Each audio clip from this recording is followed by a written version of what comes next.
আসসালামু আলাইকুম রহমতুল্লাহি ওবারাকাতুহু। অনিশ্চিত গন্তব্যের দিকে আগামী জাতীয় নির্বাচন, সব কিছুই অনিশ্চিত। যারা ভিডিওটা দেখা শুরু করেছেন তাদের প্রত্যেককে অনুরোধ করছি, আপনারা ভিডিওতে একটা লাইক দিয়ে তারপর দেখা শুরু করেন। যদি ভিডিওটা ভালো না লাগে পরবর্তীতে ডিসলাইক করে দিন, কারণ আপনারা যদি ভিডিওতে লাইক দেন আমরা ভিডিও বানাতে উৎসাহিত হই। আওয়ামী লীগ সরকারের পতন এবং ডক্টর ইউনূস সরকারের মেয়াদ প্রায় 10 মাস অতিবাহিত হচ্ছে। যেই সব দলগুলো মিলে ঐক্যবদ্ধভাবে আওয়ামী লীগ সরকারের পতন ঘটিয়েছে, এই দলগুলো এখন পর্যন্ত তারা ঐক্যমতে পৌঁছতে পারেনি যে আগামী জাতীয় সংসদ নির্বাচন আগে হবে নাকি স্থানীয় নির্বাচন আগে হবে, এমনকি জাতীয় নির্বাচনটা কোন পদ্ধতিতে হবে, সংস্কার কাজ কতটুকু হবে এবং কতটুকু সংস্কার কাজ করে তারপর নির্বাচন করবে, কত বছর বয়স থেকে ভোটার হতে পারবে, তারপর প্রবাসীরা ভোট দিতে পারবে কিনা, তাদের ভোট দেওয়ার সিস্টেম তৈরি করা হবে কিনা এবং সেটা করলে কিভাবে করবে। আবার আওয়ামী লীগ এবং জাতীয় পার্টিকে নিয়ে অনিশ্চয়তা, আওয়ামী লীগ আগামী নির্বাচন করতে পারবে কিনা নাকি পারবে না। জাতীয় পার্টিকে নিয়েও অনেক সমালোচনা রয়েছে, তারা নির্বাচন করতে পারবে কি পারবে না, তাদেরকে করতে দেওয়া হয় কিনা।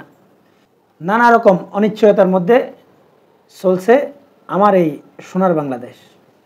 গতকাল চরমনাইয়ের উদ্যোগে যেই সমাবেশটি হলো, সেখানে বিএনপি ছাড়া আর আওয়ামী বিরোধী প্রত্যেকটা দল অংশগ্রহণ করেছে এবং প্রত্যেকটা দলের নেতাকর্মীদের বক্তব্য অনুযায়ী তারা পিআর পদ্ধতিতে নির্বাচন চায়, মানে সংখ্যানুপাতিক হারে নির্বাচন চায় এবং এই পদ্ধতি ছাড়া তারা নির্বাচন হতে দেবে না বা নির্বাচনে যাবে না, এটাই তাদের বক্তব্যে ফুটে উঠেছে।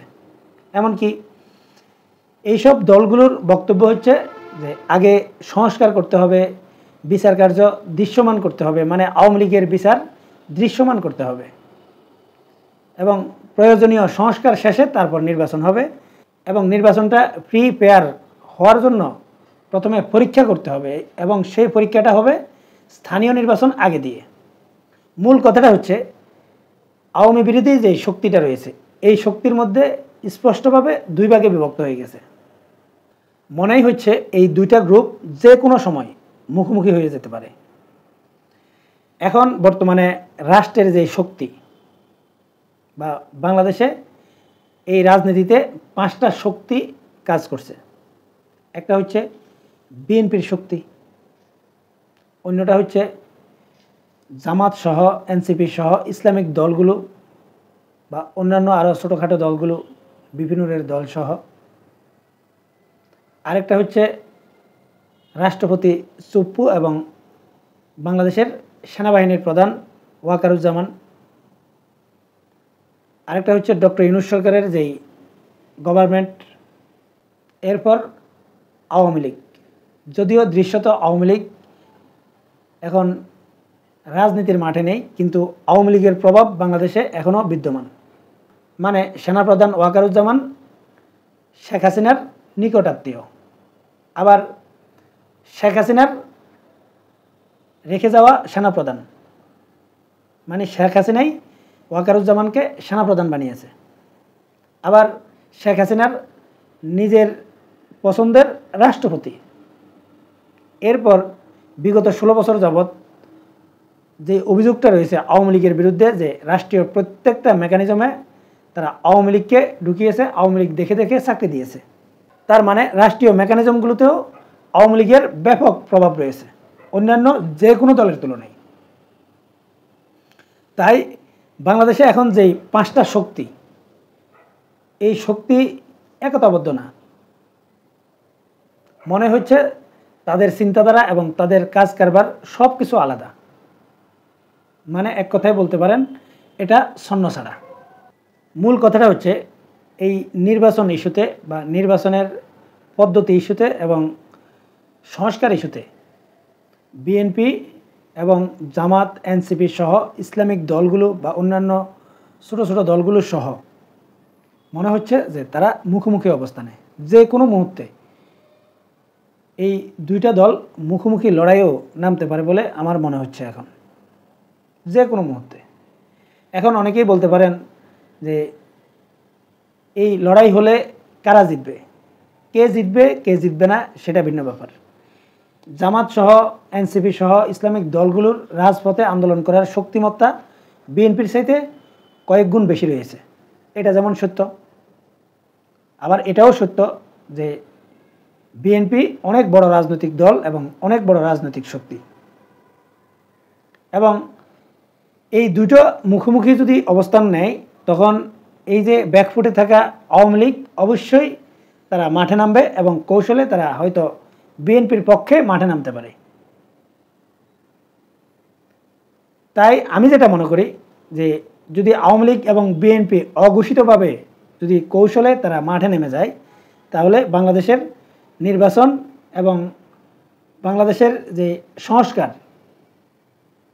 এবং বাংলাদেশের যেই প্রতিহিংসার রাজনীতি সব কিছু কিন্তু আবার আগের মতোই হয়ে যাবে, বা এর চাইতে খারাপ পরিস্থিতিও তৈরি হতে পারে। মানে পুরো বাংলাদেশটা একটা অস্থির বাংলাদেশ হতে পারে। এখন অনেকেই বলতে পারেন যে বাস্তবিক অর্থে জামাত বলেন, এনসিপি বলেন, বা অন্যান্য দলগুলো বলেন বা বিএনপি বলেন, সবাই এটা জানে যে তাদের মধ্যে বিভক্তি তৈরি হলে আওয়ামী লীগ সুযোগ নিয়ে নেবে, তাই তারা সেরকম পরিস্থিতিতে যাবে না। এবং আপনারা এটাও মনে করতে পারেন তারেক রহমান অনেক বিচক্ষণ মানুষ, তিনি এই জাতীয় ভুল অবশ্যই করবে না, যেহেতু তারা ক্ষমতায় যাওয়ার স্বপ্নে আছে বা তারাই ক্ষমতায় যাওয়ার জন্য সবচাইতে এগিয়ে রয়েছে, এটা ভেবে তারেক রহমান অবশ্যই এই বিভেদে জড়াবে না, এটা অনেকেই ভাবতে পারেন। কিন্তু অন্যভাবে যদি চিন্তা করেন, এই যে ইঞ্জিনিয়ার ইশরাক এই একদিনের মেয়র নিয়ে যে কর্মকাণ্ডগুলো করেছে, অফিসে তালা পর্যন্ত মেরেছে, এবং বিএনপির বিগত সময়গুলোতে যেই হুমকি দামকি এবং ইঞ্জিনিয়ার ইশরাকের এই ইস্যুকে নিয়ে যেভাবে তারা রাস্তায় নেমেছিল, সব কিছু দেখে আমার মনে হচ্ছে যে বিএনপি দূরদর্শী রাজনীতি করতেছে না বা করতে পারছে না, বা বিএনপি যে নিজেরা অনেক বড় দল সেই সক্ষমতা তারা দেখাতে পারছে না। অন্যান্য দলগুলোকে নিয়ে বসে সিদ্ধান্ত নেওয়ার যেই সক্ষমতা দেখানোর কথা ছিল বিএনপির বা বড় দল হিসেবে, সেটা তারা দেখাতে পারেনি। এছাড়া আমি আরেকটা জিনিস যেটা মনে করি সেটা হচ্ছে খালেদা জিয়া এখন সম্পূর্ণরূপে অসুস্থ, এখন তিনি যে কোনো একটা সিদ্ধান্ত দিবেন বা নেবেন সেই অবস্থায় নেই। আর তারেক রহমান যেহেতু লন্ডনে আছেন, তাই আমার মনে হয় না এই যে বিএনপির যেসব নেতারা রয়েছে এদেরকে দিয়ে এই সবগুলো দল বসে নিজেরা সমঝোতার মাধ্যমে মীমাংসা করবে। আমি মনে করি একমাত্র তারেক রহমান এসে যদি সবগুলো দলকে নিয়ে বসে সিদ্ধান্ত নেয়, সেটাই কার্যকরী সিদ্ধান্ত হবে, না হয় এই যে অনিশ্চয়তা এটার মীমাংসা হবে না। আর এটা যদি মীমাংসা না হয়, নিশ্চিত ধরে রাখতে পারেন নির্বাচন ফেব্রুয়ারিতে হচ্ছে না, এপ্রিলও হচ্ছে না, জুনও হচ্ছে না। কবে হবে, কখন হবে এবং এই সমস্যার সমাধান কবে শেষ হবে, এটা সব কিছুই অনিশ্চিত।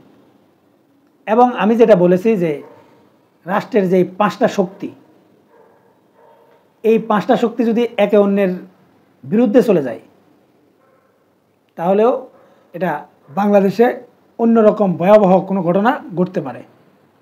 আল্লাহ না করুক, যদি সেরকম কোনো ভয়াবহ পরিস্থিতির তৈরি হয়, তাহলে বাংলাদেশের ভাগ্য হয়তো পাকিস্তানের মতো হতে পারে।